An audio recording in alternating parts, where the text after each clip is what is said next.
नवरात्रि के पावन अवसर पर आप सबको बहुत बहुत शुभकामनाएं।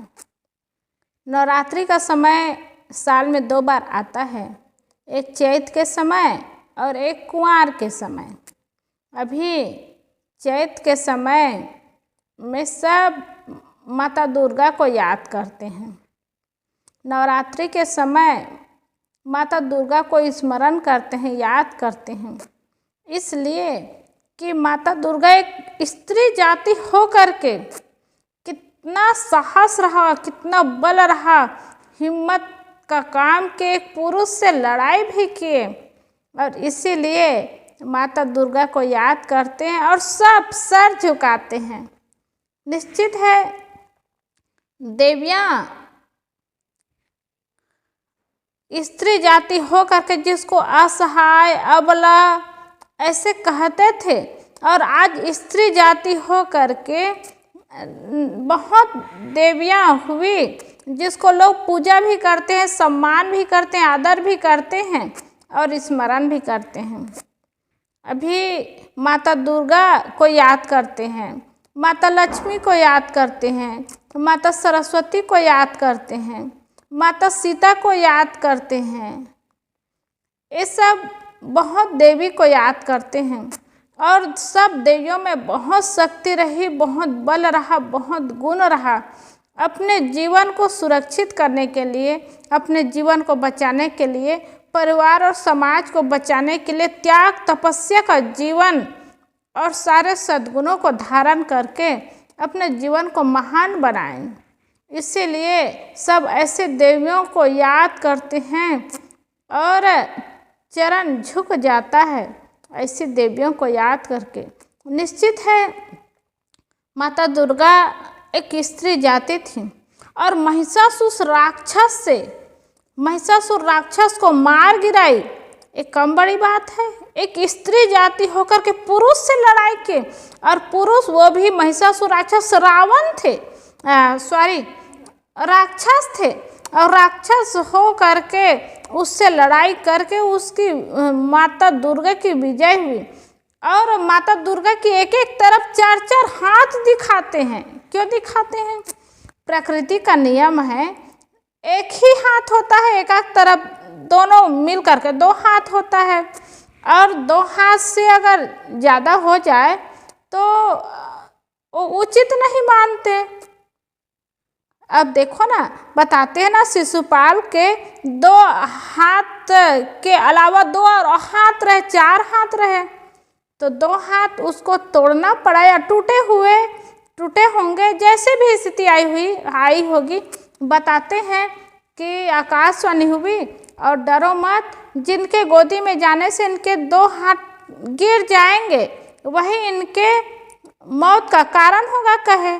और सब राजाओं के पास, सबके गोदी में उनकी माता सुश्रवा डालती थी तो कुछ नहीं होता था। जब श्री कृष्ण आए, उनकी बुआ थी सुश्रवा, श्री कृष्ण जी आए और उनके हाथ में डाले और उनके गोदी में डाले तो फिर वो दोनों अतिरिक्त हाथ गिर गए।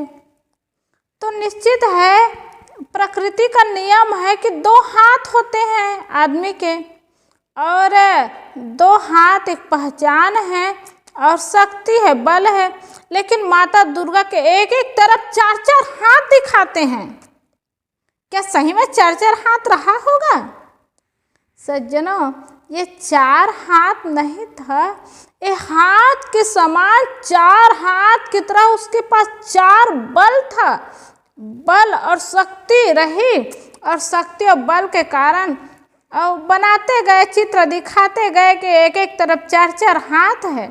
मतलब एक स्त्री जाति होकर के इतना बलशाली, शक्तिशाली रही, तभी तो पुरुष जैसे और राक्षस से वो लड़ाई की, और लड़ाई करके विजय प्राप्त हुआ उनके जीवन में, और इसीलिए उनकी जय जयकार होती है, सब लोग पूजते हैं, मानते हैं। और नवरात्रि के समय महिषासुर राक्षस का भी चित्र दिखाया जाता है, और उनके हाथ में दिखाया जाता है, उनके सिर, कटा हुआ सिर को, और माता दुर्गा को दिखाया जाता है। और माता दुर्गा शेर में बैठी रहती, क्योंकि शेर उनकी सवारी है। मतलब इतने बलशाली रही वो, इतना बल रहा उनके पास, इतनी शक्ति रही, जो पुरुष से राक्षसों से भी लड़ाई करके उनकी विजय हुई और जीत करके अपना नाम अजर अमर उनका हो ही गया। और इतना ही नहीं, वो देवी बन गई, सबके हृदय में बैठ गई। सज्जनों, ये बहुत बड़ी बात है। तो माता दुर्गा को इसीलिए लोग मानते हैं, याद करते हैं कि स्त्री हो करके भी पुरुषों से लड़ाई करना और वो भी विजय प्राप्त करना और अपने बल बुद्धि शक्ति का सदुपयोग करना, सही जगह जाना, सही काम करना, ये बहुत बड़ी बात है सज्जनों। इसलिए माता दुर्गा को याद करते हैं, याद ही नहीं पूजा करते हैं, श्रद्धा से मानते हैं। जगह जगह माता दुर्गा की मंदिर बनती है, मूर्ति बिठाते हैं और पूजा करते हैं, दीपक जलाते हैं। और माताओं की यह भावना होती है कि हे माता, ऐसे मेरे अंदर बल आए, बुद्धि आए, शक्ति आए। एक स्त्री जाति होकर के इतनी शक्तिशाली है, एक कम बड़ी बात है, बहुत बड़ी बात है सज्जनों। इसलिए आज स्त्री किसी क्षेत्र में कम नहीं, हर क्षेत्र में आगे हैं और आगे हुई है। और इसीलिए अपनी पहचान दिखाई कि घर को, परिवार को, समाज को आगे बढ़ने के लिए, सुरक्षित बनने के लिए और सुंदर बनाने के लिए महिलाओं का हाथ बहुत ज़्यादा रहता है। इसीलिए तो संतों ने कहा है, नारी तू नारायणी कर अपनी पहचान। नारी, हे नारी तू नारायणी है, देवी है, अपनी पहचान करो। पीर पैगंबर ऋषि मुनि तेरी गोदी से हुए महान। बड़े बड़े राजे महाराजे और देवता भी हुए और नारियों के गोदी से ही महान हुए। नारी देश की जग जाए, अगर युग स्वयं बदलता जाएगा। अगर नारियां देश की जग जाए ना, तो हर युग बदलता जाएगा। और देवी दिव्य चिंतन जगाए, अगर हर मनुज देव बन जाएगा। और देवी दिव्य चिंतन जगा ले, जागृत कर ले, तो हर मनुष्य देवता बन जाएगा। क्योंकि माता ही देवी है, तो उनके बच्चे देवता बनेंगे ही। वही संस्कार मिलेगा, वही ज्ञान मिलेगा, वही बुद्धि मिलेगी, वही बल मिलेगा। इसलिए जो देवियों के रूप में जिनको जानते हैं, देवी मान करके पूजा करते हैं, सम्मान करते हैं, उस सब देवी के जीवन में ऐसा संघर्ष आया और उस संघर्ष में विजय प्राप्त की, इसलिए महान हुई। ऐसे ही दुर्गा माता की तरह लक्ष्मी माता, जिसको धन की देवी कहते हैं, सब धन के लिए लक्ष्मी माता को ही याद करेंगे। सरस्वती माता को वाणी के लिए कहते हैं। सरस्वती माता की वाणी बहुत सुंदर, मीठी वाणी, इतना स्वर बहुत सुंदर, तो सरस्वती माता को स्वर के लिए याद करते हैं। और स्कूल में भी पढ़ाई करते हैं सरस्वती माता को याद करके, और बहुत सुंदर रहता है। तो इस तरह से देवियों को याद करते हैं।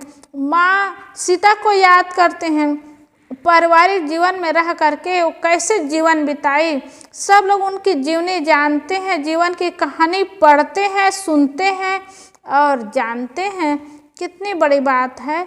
माता सीता गृहस्थी जीवन में रह करके त्याग और तपस्या का जीवन हुआ उनके जीवन में। जब तक शरीर रहा तब तक त्याग और तपस्या का जीवन रहा, और सह करके वे जीवन बिताई और शरीर भी उनका शांत हो गया। किंतु आज माता सीता को देवी के रूप में लोग आदर करते, सम्मान करते हैं, पूजा करते हैं, नाम लेते हैं। और मर जाते हैं तो माता सीता मर गई, सब लोग मर जाए, ये नहीं होता। यह होता है कि ऐसे माता सीता जैसे जीना चाहिए, ऐसे साहस होना चाहिए, बल होना चाहिए। ऐसे ही नारियां अपनी शक्ति, बल और बुद्धि का सदुपयोग करके अपने जीवन को महान बनाएं। इसीलिए आज एक व्यक्ति, दो व्यक्ति नहीं सज्जनों, दुनिया उनकी पूजा करते हैं। और जगह जगह मंदिर है, जगह जगह आरती करते हैं, सम्मान करते हैं, नाम लेते हैं, जय माता दी, जय माता दी गुहार लगाते रहते हैं। क्यों करते हैं? जय माता की जय, माता की जय क्यों कर? अरे जिनके घर में जन्म लिए हैं वो माता की जय कर लेते हैं, लेकिन जो माँ अपने जीवन को महान बनाए उस माता को याद करते हैं, जय माता दी का गुहार लगाते हैं, तो दुनिया उनका नाम ले रहे हैं, उनकी प्रसिद्धि हो रही है, उनकी जय जयकार हो रही है, तो उनके महान गुण, बल, बुद्धि और शक्ति की महानता को याद करके सब उनके जीवन को याद करते हैं। माता दुर्गा बहुत शक्तिशाली रही, बहुत बल रहा उनके जीवन में, कैसे समय आया होगा, कैसी परिस्थिति आई होगी। लोग कहानी बना देते हैं, कहानी बना करके उनको याद करते हैं, और क्या पता उनके जीवन में कैसा समय आया, कैसी परिस्थिति आई, लेकिन इसको दिखाते हैं कि एक पुरुष जाति हो करके भी उसके साथ लड़ाई करने में आए तो वो लड़ाई की और विजय प्राप्त की। ऐसे ही सज्जनों, नारी के पास बहुत बल है, बहुत शक्ति है, उसका सदुपयोग करे तो हर क्षेत्र में आगे होंगी और किसी तरह दबाव न रहे, डर न रहे, कमजोरी न रहे, तो नारियां क्या नहीं कर सकती। इसलिए अपनी शक्ति को जाने, पहचाने, और समाज के लोग भी नारियों को, ऐसे नारियां हैं तो उसको बल देंगे, साहस देंगे, शक्ति देंगे, हिम्मत देंगे, लेकिन वैसे चलने की बात है और वैसे जीवन चलता है। तो हर क्षेत्र में नारियां भी आगे बढ़ती है, आगे बढ़ रही है, हर क्षेत्र में आगे हो रही है। निश्चित है समाज पुरुष से बस नहीं चलता, नारी से चलता है, नारी पुरुष दोनों से चलता है, इसलिए नारियों की भी ज़रूरत है। तो मात्र नारी का शरीर नहीं चाहिए, नारी के अंदर बल, बुद्धि, शक्ति और गुण सब चाहिए, और जिनके पास से सब रहा उनकी जय जयकार हो रही है, उनका नाम अजर अमर हो गया है, उनकी प्रसिद्धि हो गई है, और उनका नाम जब तक धरती रहेगी, दुनिया में लोग रहेंगे, तब तक ऐसे देवियों का नाम लेंगे और नाम चलता रहेगा। दुर्गा माता को कोई देखे नहीं है, लेकिन सब सुनते आ रहे हैं, चित्र मूर्ति देखते हैं, मंदिर देखते हैं, तो पूजा करते हैं, और ऐसे पूजा करते करते जाएंगे तो जब तक दुनिया रहेगी तब तक ऐसे देवियों का नाम रहेगा और नाम चलता रहेगा। इसलिए सज्जनों, जिंदगी 4 दिन की है, थोड़े दिन की जिंदगी है और सबको तो जाना ही है, इसलिए अच्छा कर्म करें और अच्छा जीवन बनाएं। घर परिवार समाज को बनाना ये ऐसे छोड़ देंगे तो नहीं बनता है। सही बुद्धि लगा करके, बल लगा करके सदुपयोग करते हैं सज्जनों, तो उनका जीवन सुंदर बनता है, महान बनता है और जीवन सफल होता है। ऐसे देवियों को हृदय से, तहे दिल से अपनी याद को समर्पित करके, याद को सामने ला करके ऐसे देवियों के सामने अपने हृदय को नमन करती हूँ। बोलिए सद्गुरुदेव की जय।